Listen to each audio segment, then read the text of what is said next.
Now I want to call on the Nasir Andisha to the record stage.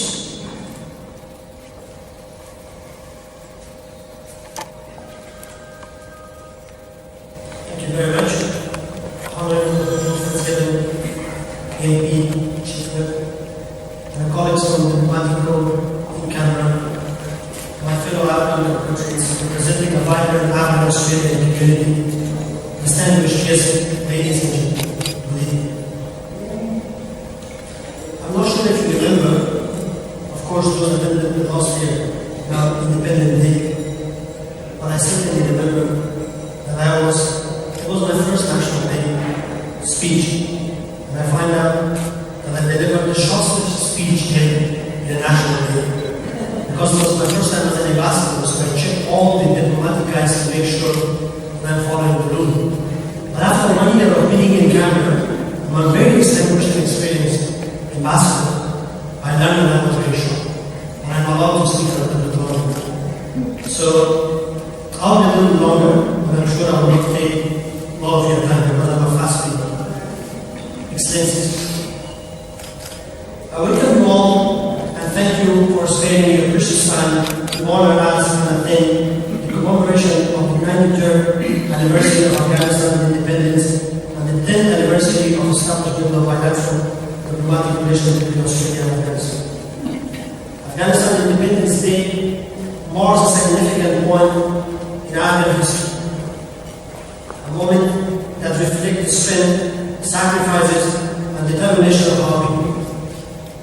Throughout Afghanistan's history, our people have made sacrifices for freedom and independence, not only for their country, but for humanity as a whole. We stood at the front line of fight against communism, whose defeat in Afghanistan marked its demise. And today, once again, we Afghans are at the forefront of war against terrorism and violent extremism. As we remember 9/11 today, the Embassy of the United States, it was exactly 11 years ago when Al-Qaeda and its terrorist network attacked the United States and killed almost 3,000 innocent people in 1 day. 1 year before 9/11, the same network and its supporters in the region took my country and its people hostage and deprived them of their basic human needs and rights. Together, with a great support from a wide international community, we removed the Taliban regime and its Al-Qaeda backers and their dark forces of terror and destruction from Afghanistan, and prevented any major 9/11 scale attack around the world. Ladies and gentlemen, today we also proudly celebrate the 10th anniversary of Afghanistan-Australia Resident Diplomatic Relations, a mature and solid relationship based on common interest and mutual respect. A relationship taller and stronger than its age. Throughout our diplomatic relation, though our diplomatic relation is not it's a decade old, Afghans are no strangers in Australia. Our connection dates back to more than 150 years. When the first Afghan, along with their kin, came to Australia to help develop communication networks on Australian Islands. The Afghan Cavalier were instrumental and played a crucial role in the success of some of Australia's most ambitious infrastructure projects at the time, such as the Overland Telegraph and Railroad between Port Augusta and Alsford. Came to be known as Afghan Express and later on as the Ghan. Today, the Ghan's emblem is an Afghan on account in recognition of the effort in opening up the hospitable interior to the rest of Australia. Ladies and gentlemen, in the 1960s and 70s, many Australian tourists, particularly the hippie trail voyagers, visited Afghanistan and often passed through Afghan cities of Herat, Bamiyan, and Kabul. We still met a number of Australians who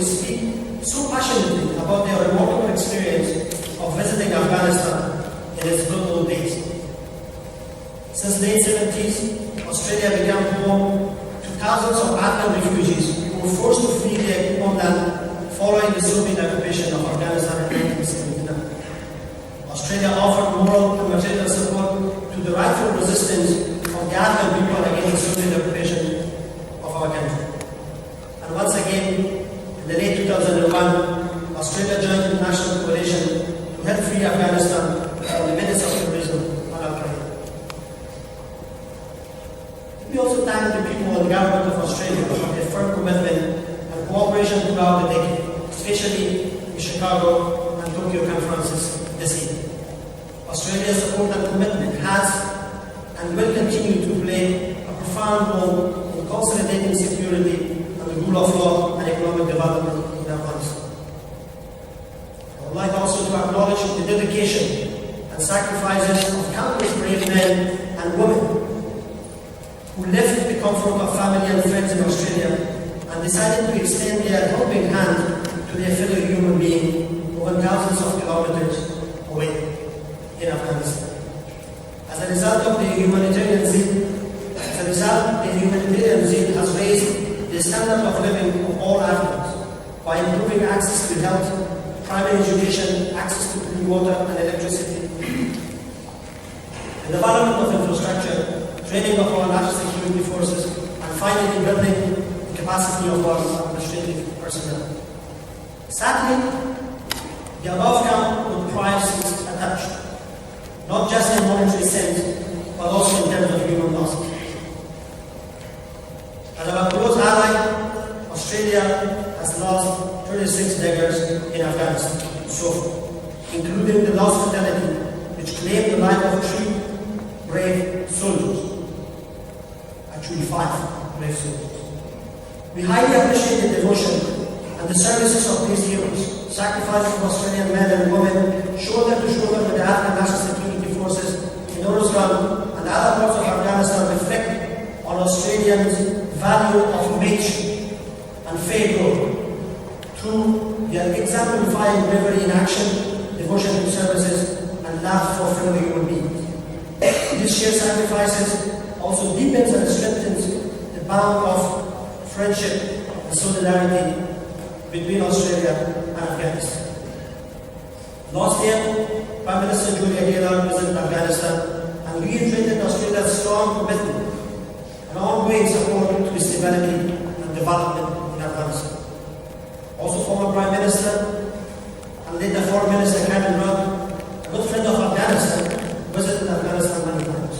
Defense Minister Stephen Smith and many other high-ranking officials have visited Afghanistan several times, where they personally witnessed the positive contribution that the Australian and Afghan security forces and the development teams are making in the lives of people, particularly in rural countries.